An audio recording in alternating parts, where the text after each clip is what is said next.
سلام كبران تخطاتلتنا كما يكرنيكم جنبار جندا نلعل حدا عامت قبل كاتيش تنتسعن عامت مرجميرو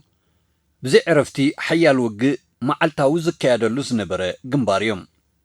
أبزي دماون عرفت زينبورون وق زكايا لوز نبره جنبار جندا ارتراو تقادلاي زسرحوز نبر قياتات ما عليها يبولون نايولك تقادلتي ترادما نايت حدا كابت حدا زينئس زدن جغنتن توفاينتن زترائيو جنباريوم نلومي أبتا سراوي سرعة درك كاب جنبار جندا تحق حقو أسوارون نبروتن حيزو نسيدشن بيت غرغش اسمران أبزهاد مولوز نبرا خونتاتن تقارلتي اغرو أركيبوم نبروتن نبسون زمارغلو هموت كمي كمز نبرن تسمرا زاتو تقارلاي أسمرا آتيلو سقايبلن نتي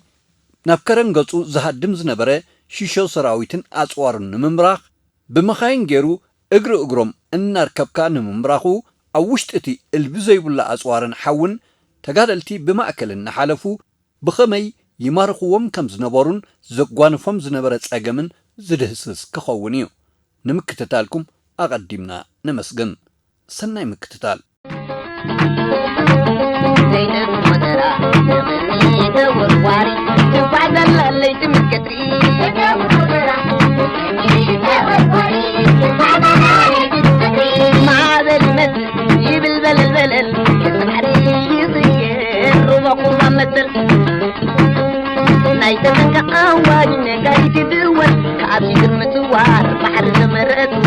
قلي يعلبت بلدي دول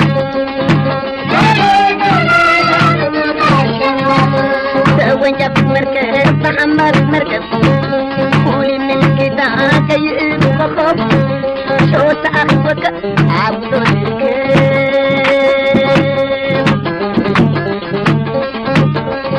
مركبنا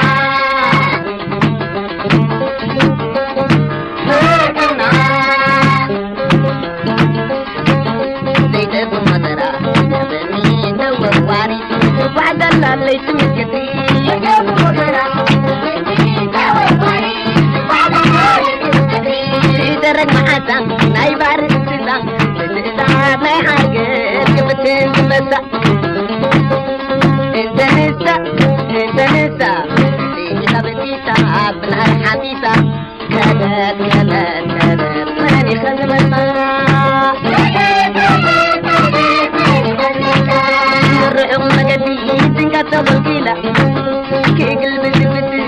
جازيلا كيد وتبا بولينا بولينا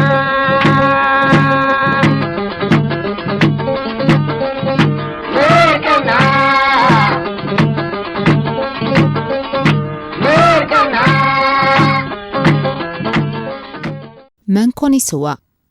بليتنال كولونيل كبروم عند مكايل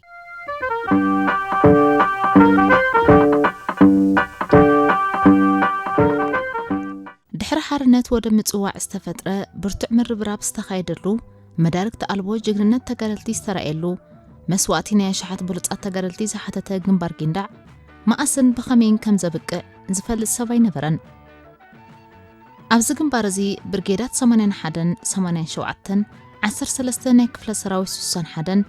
ኣጋር ከቢድ ብረት ስልያን ሃንደሳን ካብ ፈረሰገ ክሳብ ራስ ዓዲ ኣብ ዝተዘርግሐ ሰንሰለታት ዕርድታት እንዳ ቦምባ እንዳ ሓረስታይ ጭፌታን ካልኦት ድፋዓትን ዓሪደን ነቲ ብጽዑቕ ደብዳብ ነፈርቲ ታንክታት ከበቲ ኣጽዋራት ተወንጫፊ ሮኬታትን ተመራሒ ሚሳይላትን ተሰኒው ብኽንደይ መብጻዓት ረሳሲኑን ተገዲዱን ዝኣቱ ዝነበረ ሰራዊት ደርግ ከም ቆጽሊ እናርገፋ በኸቢድ ጸቕጢ ዝተበስዐ ድፋዓት ብቕጽበት ተወዳዲበን እናመለሳ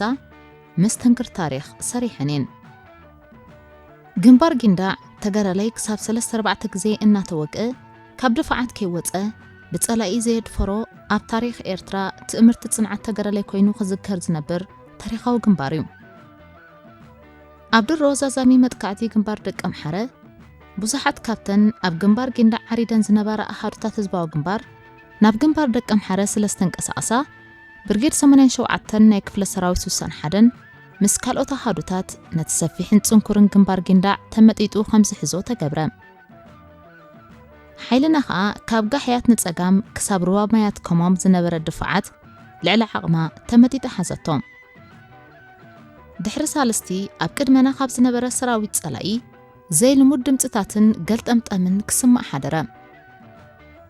ምስቲ ተመጢጥናዮ ዝነበርና ጸላኢ ንኋላት መዝሚዙ ኸየጥቃዓና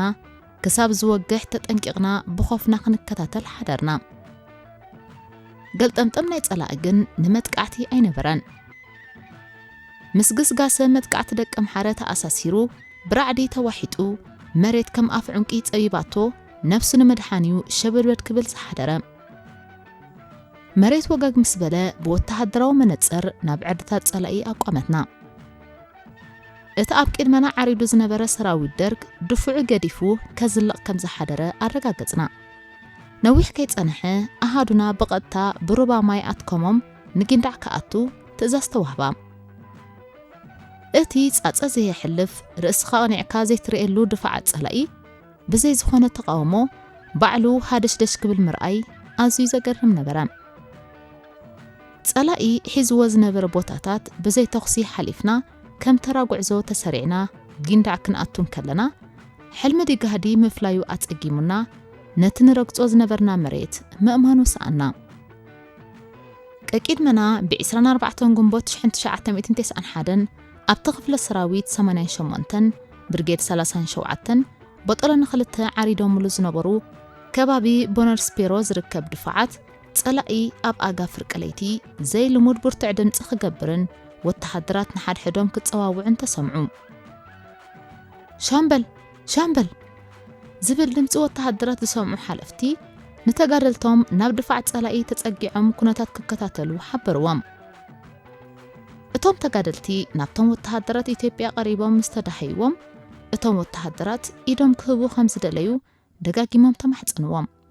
ተቐቢሎሞም እቶም ወተሃደራት ምስተሓተቱ ነፍሶም ከብጽኡ ከም ዝመጹን ኩሉ ሰራዊት ድፍዑ ገዲፉ ከም ዝኸደን ሓበሬታ ሃቡ ሽዑ ማእከልነት ብርጌድ 37 ዝነበረ ተጋዳላይ ክብሮም ተስፋ ገርግስ ወዲ ስሑል ኩሉ ሰብ ናብ ጸሊም ጽርግያ መስመር ደንጎሎን ቦንረስቢሮን ይውረድ ኢሉ ትእዛዝ መሓላለፈ ከባቢ ሰዓት 1 ለይቲ ኸኣ ተጋደልቲ ኣብቲ ጽርግያ ተኣኻኸቡ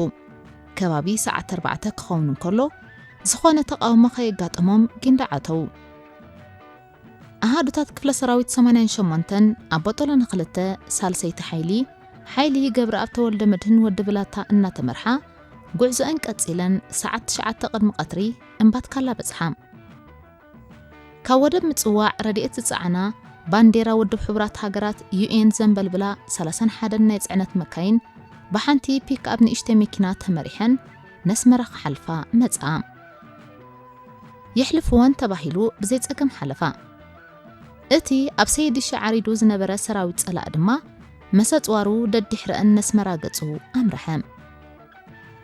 ኣብታ ሰዓት እቲኣ ሓንቲ ሄሊኮፕተር መጽያ ብልዕልቶም ተጋደልቲ ንምብራቕ ገጻ ተዓዝረት እቶም ብጾት ከባቢ ሰዓት 10 ቅድሚ ቀትሪ ነፋሲት በጽሑ ሓጎስ ተወሲኽዎ ንውሓት ናይቲ መንገዲ ይፍለጦም ኣይነበረን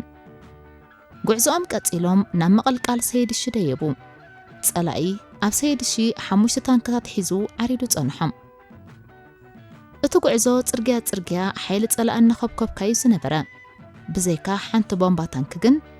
ዝተተኮሰ ኣይነበረን ኣሃዱታት ክፍለ ሰራዊት 88 ደድሕሪ ሰራዊት ጸላኢ እናሰዓባ ደኺሞም ወይ ብገለ ምኽንያት ተደናግዮም ኣብ መንገዲ ጽንሑ ወተሃደራት እናማረኻ ሰዓት 2 ድሕሪ ቀትሪ ሸግር ንበጽሓ ብዘይ ገለ ተቃውሞ ጉዕዞ እንቀጺለን ድማ ሰዓት 10:06 ኣጋምሸት ከባቢ ስካሪኮ ቤት ገርግሽ በጽሓ ኣሃዱታት ክፍለ ሰራዊት 96 ውን ብጸሎት ኣቢለን ገምገም ጽርግያ ብሎኮ ኣስመራ ባጽዕ ቆሪጸን ደበኽበላ ነቲ ኣብ ግንባር ጊንዳዕ ቢዘን ዝነበረ ሰራዊት ጸላኢ ዓጊተን ብምምራኽ ኣጽዋር በይኑ ሰራዊት በይኑ ወገነኦም ኣብቲ ከባቢ ማእለያ ዘይብሉ ሰራዊት ምስ ምሉእ ዕጥቁ የማን ጸጋም ናይቲ ጽርግያ ለሚሉ ነበረ ኣሃዱታት ክፍለ ሰራዊት 88 ብማእከሉ ሓሊፈን ኣብ እግሪ ቤተክርስትያን ቤት ገርግሽ ኣብዚ ሕጂ ሚዛን ዓበይቲ መካይን ዝርከቦ ደው በላ ደድሕሮም ክትስዕብ ዝጸንሐት ሓንቲ ታንክ ኣርኪባ ሻምብቆ ብረታ ናብቲ እኩብ ሰራዊት ኣቕኒዓ ደው በለት ኣሃዱታት ክፍለ ሰራዊት 88 ብርከን ከይሰበራ ብኡ ንብኡ ናብ ዓዲ ንፋስ ገጸን ኣምርሓ ብርጌድና ብርጌድ 87 ናይ ክፍለ ሰራዊት 61 ጊንዳዕ ምስኣተና ኣብ ጽላል ኣግራብ ንነዊሕ ሰዓታት ኮፍ ኢልና ድሕሪ ምጽናሕ ቀትሪ ቦጦሎኒና ኣብ ማርቸድስ ተሳፊራ ብቐጥታ ንነፋሲት ቆሪጻ ናብ ግንባር ደቂ ኣምሓረ ረዳት ከተርክብ ተሓበረ ኣብ ዝመወዳእታ ግጥም ንናጽነት ካብ ቀረባና ማዕድዋ መን ኮን ይስዋዕ ዝብል ኣብ እምሮ ነፍሲ ወከፍ ተጋዳላይ ዝመላለስ ሕቶ ነበረ ናብተር ማርቸድስ ብኹሉ ወገን ከም ዕስለ ንህቢ ተቐዳዲምና ደየብና ጸልማት ተጎልቢብካ ብኽንደይ ስክፍታ ሓንቲ ብልጭታ ናይ ብርሃን ከይረኣኻ ገልጠም ከይበልካ ዝእቶ ዝነበረ ግንባር ኣብ ሓደ ህሞት ኩሉ ስክፍታታት ተቐንጢጡ ምርኣይ መመሊሱ ዘደንጹ ነበረ ንሕና ካብ መካይን ከይወረድና ንነፋሲት ኣብ ዝበጽሕናሉ ሓረጎት ፍርዙን ወዲ ፍርዙን ዝመርሓ ቦጦሎኒ ናይ ብርጌድ 35 ክፍለ ሰራዊት 88 ነቲ ጭርኡ ደጊሉ ካብ ፈቐድኡ ዘሕዘሒሉ ናብ ኣስመራ ገጹ ዝሃድም ዝነበረ ሰራዊት ጸላይ እናቐረመት ጠርባሽ ተቃውሞ እናረጋገጸት ትጓዓዝ ነበረት ካብ ነፋሲት ጽርግያ ማይ ሓባር ሒዝና ክንከይድ ዝተሓበርናዮ ግደፍዎ ንሰይድሺ ትኽልኩም ደይቡ ዝብል ሓበሬታ መጻና ሓይልና የማነ ጸጋም ፈቐድኡ ዝተደርበየ ብረትን ዕጥቅን ፋሕ ዝበሉ ወተሃደራትን ስቂላ እናረኣየት ካብ መኪና ከይወረደት ብሎኮ ቤት ገርግሽ በጽሐት ኣብ ብሎኮ ኣስመራ በብዓይነቱ ብረታት ጥይትን ቦምባታትን ብየማነ ጸጋም ጽርግያ ተኸሚሩ ምስራኣና ብምግራም መካይና ዶ ኣበልናየን ሰራዊት ደርግ ድሮ ሓለፍቱ ገሊኦም ብሄሊኮፕተር ገሊኦም ብመካይን ነፍሶም ከውጹ ጠሊሞም ስለ ዝነበሩ ዝርግርግ ኣትይዎ ምስ ሙሉእ ኣጽዋራቱ ክማረኽ ግድነት ኮይንዎ ነበረ ተጋዳላይ ኣብ ኣፍ ደገ ኣስመራ ብሓጎስ ንሓድሕዱ ክትሓቋቆፍን ክሰዓዓምን ጸንሐና ይኹን እምበር ቀጺሉ ዝወሃበ ተልእኾ ንምፍጻም ገና ንመስዋዕቲ ይድልው ነበረ ኣብቲ ህሞትቲ ካብ ምሕር ተሓጓስ ስምዒቶም ምቁጽጻር ዝሰኣኑ ገለ ተጋደልቲ ካብቲ ዝተማረኸ ኩምራ ጽዋር እናልዓሉ RPG ቦምባን ጠያይትን ይድሕድሕዎ ነበሩ ኣባላት ሓይልና ድማ ኣብ ልዕሊ ማርቸድስ ኮይኖም በተዓጢቖሞ ዝነበሩ ብረታት ተኽሲ ንሰማይ ፈነዎ ካብ ብዝሒ ናይ ተኽሲ ብርቱዕ ሕጅም ዝካየድ ዘሎ መሰለ ቤት ገርግሽ ብተኽሲ ተናወጸት መን ናበይ ትኩስ ይፍለጥ ስለ ዘይነበረ ምስቲ ጻዕቅ ተኽሲ ሓደጋ ከይፍጠር بجاهم قدفونا بلا كل حلافي أب كبيد سقات أتوا دحر استوسنا جزيجن بخندي لبوا تخصدو بلا أزاز خفل سراوي سوسان حدن تقارلاي إيا فسهاي حاليباي نلاقي تؤتو زبل حبريتها مسحبة حيلنا قرب توقعيزا أب قلقل لاقيتو كم مرشدس وردت أب تتأتى زعسل خبابي فحيلنا متنسان جمرنا دحر قل دقايق هزب سمرا بب حدنا متأ بتحقواس كسعمنا جمرا زركابو مقبحيزم انكم زم دقي اخلو الخافو زبلو أبوتاتنا ديتاتن كبابنا نمجمرتا قزي انجر أسمرا تقريبنا بعب إفويتا بلعنا نتقدم زقدفنا أسمرا بسلام رنجيزنا انجر أطعمنا شعو السمعنا زنبر السمعيت مقلت قلاتون أي ركبون بزح كيت أنحنا ما أكل أسمرا أتيخم نبلو كخرن كتسلو تبحلنا أبتا مرشدس تسقلنا فروبي حليفنا ببيت مرتي أدوليس كل ترجعنا مريم حيزنا كارشلي نبز حجي كالأي مدبر بوليس بحر زلوبوتا بتحنا بترجعنا دا مريم كنورد نكلنا قال خريئي تهنت إبقان تنبركو بزيكات أموا سرعي نبرن بار أوتيستي كارشلي جزا برهانو ما يبا شاول شوق نفر ما حماسين زوسد قودنا خر انكاللخو بحق انتنا يتزريوز نبركو تتقراتركو دحر 15 عمتات نبتات وليدة زعابه خلا أسمرا زنافقهم قودناتات كر انكاللخو كم زبحلمي أب هوازن سافف زلخو خينو يسمعنا نبرم حنا نقدر ما بلني أسمرا جزاو تاريقون حبرا دبينو نمبر ولا حنتي أي تغيرتن قعسنا قد سألنا ما يبا شاول عند أوتوبوس شل عقب هيلة بارت بلت حليفنا بستاديم جيرنا نفيت ندخوكا أبزركب قول دما مكيننا دوابيلنا وردنا أسمرا نفوس محلا ولا حنت مبرحت زي بالله قد أرقان تمثلت دمق برهان نيتقولت تمثل ورحي كأتري أمسيلو ونبرام اتزحلفنا قرناتات تسموا عسيلو زحل حليو زبل سنبرام أبتزوردنا اللو قول انكلنا بجرا قزاوتو زعزب زنبره هزب ما يتمنين باراديزون تقارل تدقون أحوات مخانا تتساناتينو مسرقا قزة بب حدنا وطة زليلو أب حقفانا تتأمتيمو مفلاي أبينام اتسقول بهزب على حدا تقارلي بعسلا من إسيات 70 سبيت تحقيفو فتسوم مستنفاس كسابزس انكونا حاقوسنا تنت كلو مقلت سانلو دحر حاتير قزي اندقنا نعد أبيتو قصم قصلو زبل تأزاز متأم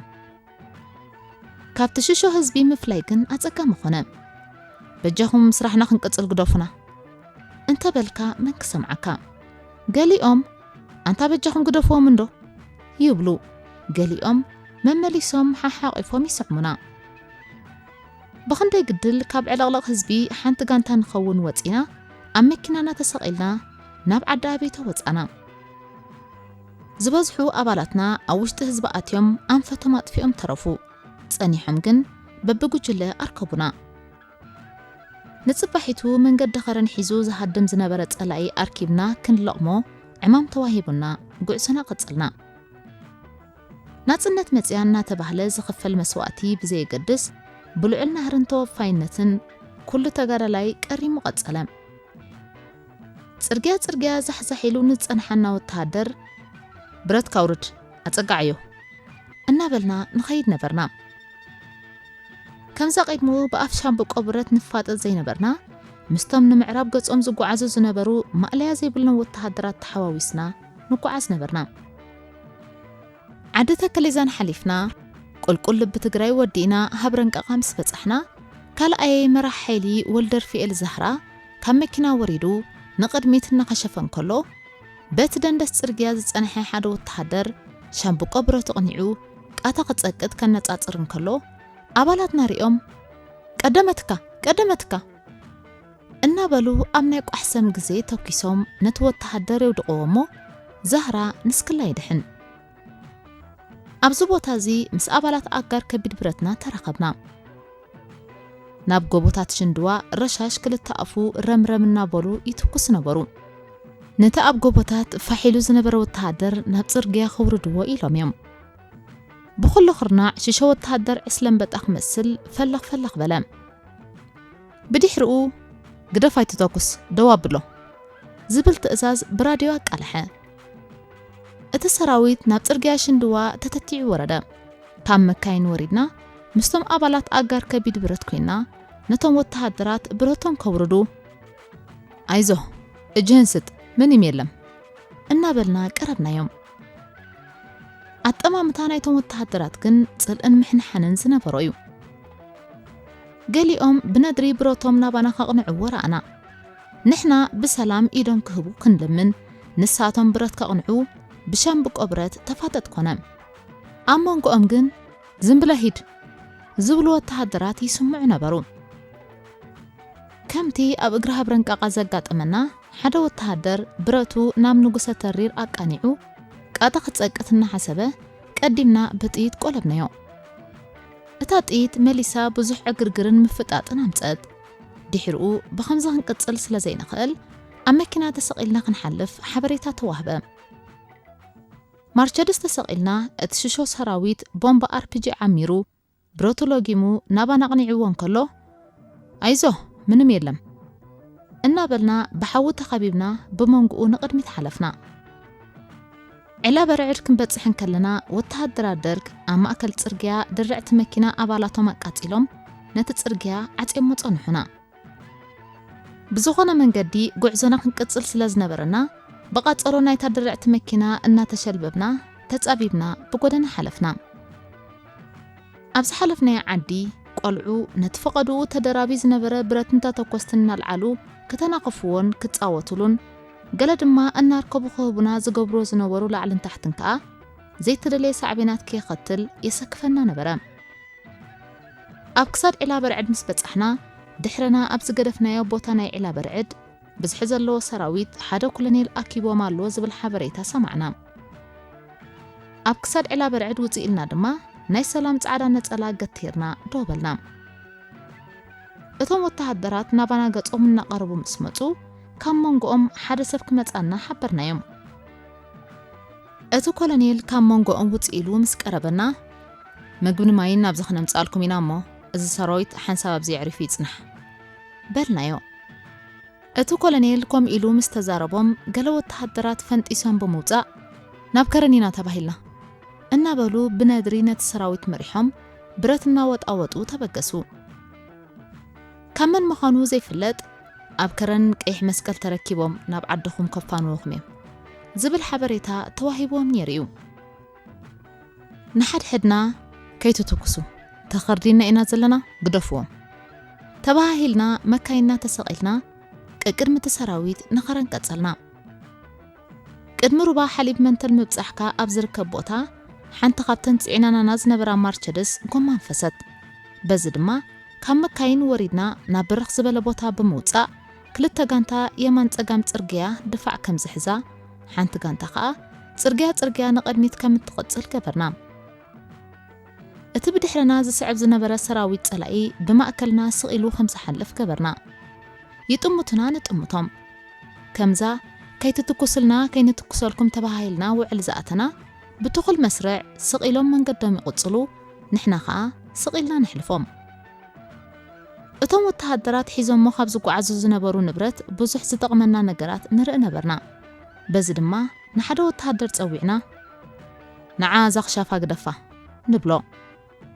ኣብ ከረን ምስተሓተትኩ ንመን ሂበ ይኽብል ኩሉ ንብረትና ኣብ ከረን ቀይሕ መስቀል ክርከበና እዩ ኢሉ ይተረና ንሕና ድማ ስቒልና ገደፍናዮ ከረን ምስ በጽሑ ንብረቶም ብሕጋዊ ኣገባብ ከረክቡ ሙሉእ እምነት ኣሕዲሮም ነበሩ በጠሎኒና ሩብዓን ሰባ ሕልፊልካ ኣብ ዝርከብ ታባታት ድፋዕ ሓንዘት ድሓር ዝመጻና ኣሃዱታትን ሓንቲ ረሻሽ ዝሓዘት ኣጋር ብረት ኣሃዱና ተደራሪብና ድማ ኣብቲ ቦታ ዘዝበጽሐ ወተሃደር ብረቱ ኣራጊፍዎ ከም ዝቕጽል ኣብ ምግባር ተጸመድና ኣብቲ ኻልኣይ ኩርናዕ ድማ ንኹልቲ ብረቱ ዘራገፈ ሰራዊት ኣብ ታሕተዋይ ሩብዓን ሰባ ከም ዝእከብ ገበርና በዚ ድማ ብዘይካቲ ኣቐዲሙ ብመካይንን ታንክታትን ገይሩ ዝሃደመ اتبقى استوعزة بأشحات زقصر وتحدر كله كرنكي أتوى نبرتو أركيبو تمارخم من كون سوا نبل زنبرنا اتعمام بزي زخون خسارات فتسما شيشو سراو الدرك كم جمع تقنطيت أولاد ما إيرترا نهت أخونت مرقمنا عايكا يعمل كتا نوي بدون عايكي حوانا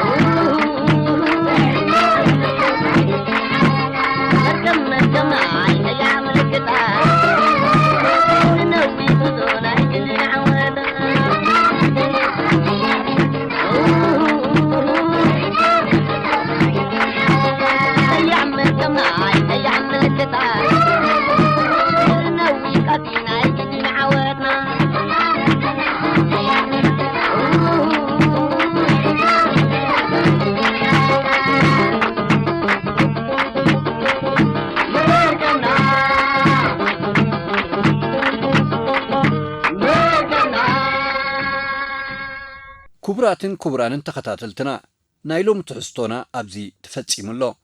كالك زيد ما كالك تحستو حزنا لكم كنقربينا سلام وصلناي عوتنا حفاش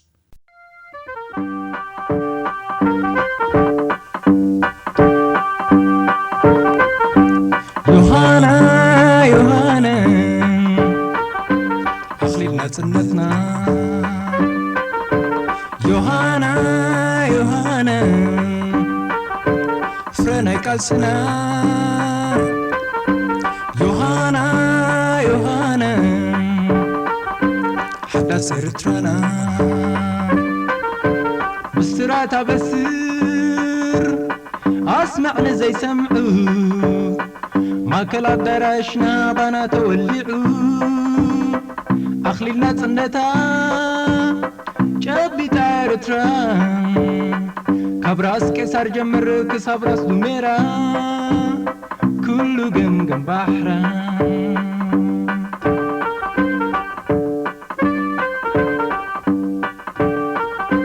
يوهانا أخلينا سنتنا يوهانا فرنا كالسنا يوهانا حتى سرتنا امبابان تساقو ناس نسلاستي جنبلا بروهولاني حقوس مبرهتي حدا استخلى هاجر عبكرنا أفريقيا عبنت كتكون بريقة دميقة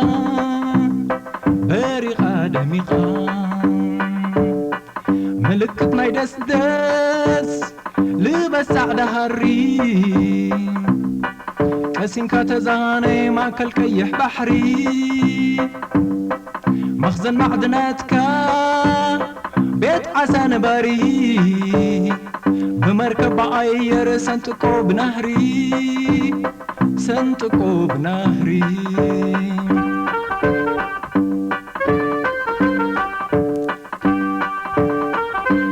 يوهانا أخلينا سنتنا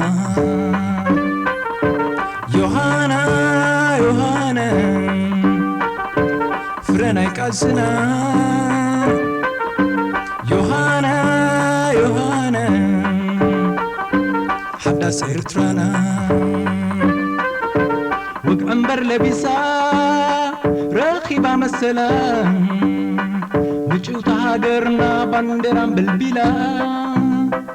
جيغانو سماعتات دمم زفزسلام فريا أبتيحو تتيعا قتلا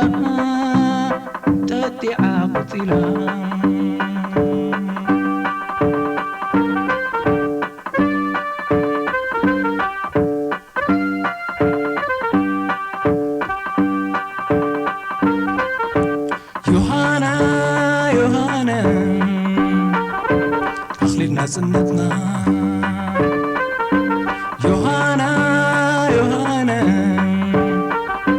فرنا يقلسنا يوهانا يوهانا حدث إرترانا يوهانا يوهانا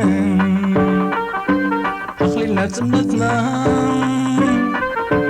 يوهانا يوهانا حدث إرترانا حدث إرترانا